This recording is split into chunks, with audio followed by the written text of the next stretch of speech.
여러분 안녕하세요. 오늘 영상은 요양원 또는 주간보호센터 창업을 알아보시는 분들이 가장 처음으로 궁금해하는 부분, 바로 설립 조건에 대해 알려드리겠습니다. 이건 생각보다 단순한데요.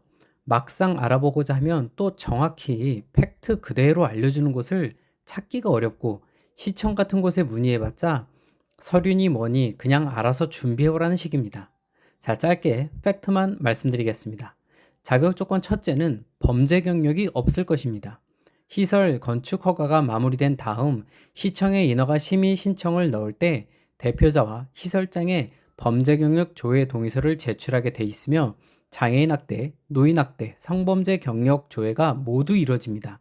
아시다시피 노인 학대 등의 범죄 경력자는 사회복지시설을 설립하거나 운영할 수 없습니다. 근데 사람이 살다 보면 간단한 법규 위반으로 벌금을 내거나 금전적 분쟁 등으로 집행유예 등 비교적 가벼운 처벌을 받는 경력이 있을 수 있습니다. 사회복지시설에서 중요하게 보는 것은 학대, 폭력, 성범죄에 관련된 중재 여부를 보는 것이기에 자잘한 벌금형 등은 허가에 무리가 되지 않습니다. 두 번째는 가장 많이 헷갈려 하시는 자격증입니다. 분명하게 말씀드리는데 요양원이든 주간보호센터든 차리는 데는 아무런 자격증이 필요 없습니다. 자꾸 어중이 떠중이 뭣도 모르는 사람들이 사회복지사 자격증이 필요하네, 1급이 어쩌고 2급이 어쩌고 하는데 전부 헛소리니 무시하십시오. 전국 모든 지자체는 공통된 심사 기준 점수표가 있는데 지자체마다 약간씩 다르지만 최초 신고제도에서 허가제도로 바뀌는 2020년 무렵 동일하게 배포된 점수표이기 때문에 큰 차이는 없습니다. 20여 가지 항목들에 각각 점수가 배정되어 있고 심사표 내용이 같이 제출하는 운영규정과 사업계획서 등 서류들에 잘 구비되어 있는가를 보고 심사 때 질의응답하는 것을 더하여 점수를 줍니다. 총 100점 만점 중 80점 이상만 맞으면 허가가 통과되는데요. 이때 대표의 이전 경력에 사회복지시설을 운영해본 경력이 없다면 감점 1점에서 3점 사이 마이너스를 시키고 들어가는 것이 대부분입니다. 하지만 말씀드렸다시피 80점 이상만 맞으면 되기 때문에 1, 2점 감점은 별 타격이 없습니다. 이렇듯 대표가 자격증이 있어야 한다거나 경력이 있어야만 차릴 수 있다는 것은 사기꾼 컨설턴트들이나 하는 소리니 그냥 무시하셔도 좋습니다. 다음은 다른 일을 하면서 요양시설을 차리는 것이 되느냐 하는 것입니다.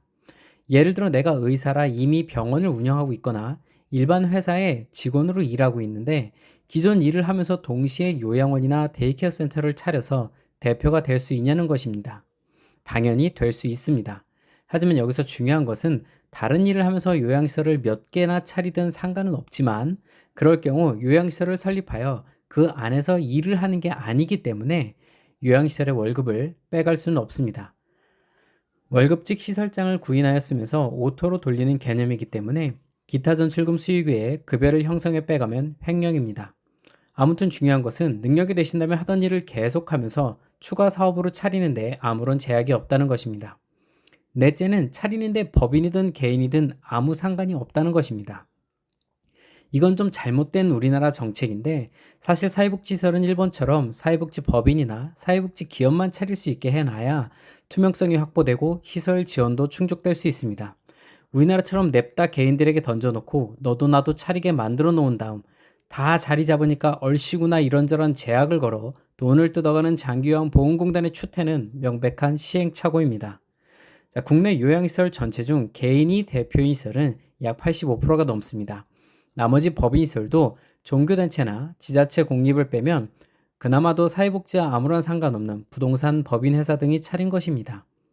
제 영상 중 법인과 개인으로 차리는 것의 차이를 잘 설명해 놓은 것이 있으니 참고해 보시면 좋겠습니다. 다음은 가장 중요하고 어려운 건축 요건을 갖추는 것입니다.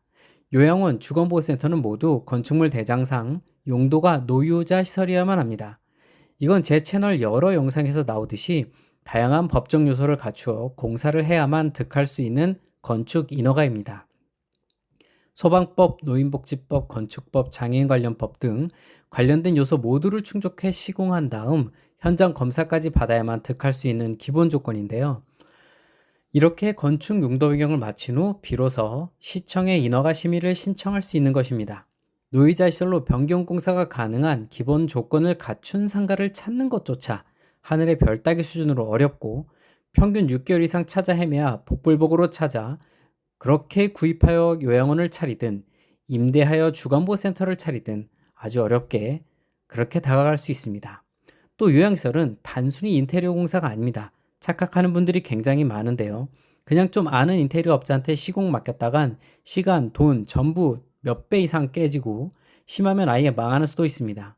이건 여러 관련 법을 다 알고 따져가며 시공해야만 하기에 저희 효벤트처럼 반드시 여러 시공 경험이 있고 나아가 직접 운영해본 경험까지 10년 이상 풍부한 그런 업체에 맡기셔야 최소 비용, 최단 시간 안에 설립이 가능합니다. 시간은 곧 금인 거 다들 아시죠? 하지만 안타깝게도 우리나라에서 저희 효벤트처럼 설계, 디자인, 시공, 허가, 기자재 세팅, 운영 컨설팅까지 외주 없이 올인원으로 해결해 드릴 수 있는 곳은 효벤트 말고는 없다는 게 흠입니다. 그만큼 어렵기 때문이죠. 마지막으로 가장 기본이 되고 중요한 바로 시드머니, 돈입니다. 당연히 돈이 없으면 아무것도 할 수 없겠죠. 제 다른 영상들을 보시면 기본적으로 최소 할 만한 수준의 요양원 또는 주간보호센터를 차리는 데 들어가는 그 돈을 평균으로 책정하여 알려드린 적이 있습니다. 최근 4, 5년 사이 건축비의 비정상적인 인상으로 인해 공사비가 많이 올랐다는 것은 뉴스를 통해 알고 계실 테고, 그렇다 할지라도 신축의 경우 노유자시설은 평당 800만 원에서 1000만 원 정도 들어가며 기존 상가를 리모델링 하는 경우 요양원은 평당 180만 원 수준, 주간보센터는 평당 150만 원 수준이면 가능합니다. 물론 어떤 컨디션 상태의 상가를 구해 오느냐에 따라 추가가 발생할 수도 있고 인테리어 수준을 고객이 어느 정도로 원하느냐에 따라 수천만 원이 왔다 갔다 할 수도 있습니다. 그러기에 사전에 충분히 고객과 협의하여 인테리어 수준을 정하고 시드머니에 맞는 수준을 안내하여 만족스러운 결과가 나올 수 있도록 해야 하는 것입니다. 이건 경험이 많지 않으면 어렵겠죠. 이런 자세한 내용은 다른 영상들에서도 잘 설명해 드렸으니 제 유튜브 채널을 많이 살펴보시길 권장드립니다.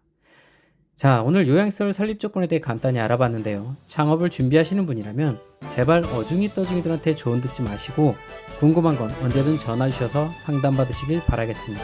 감사합니다.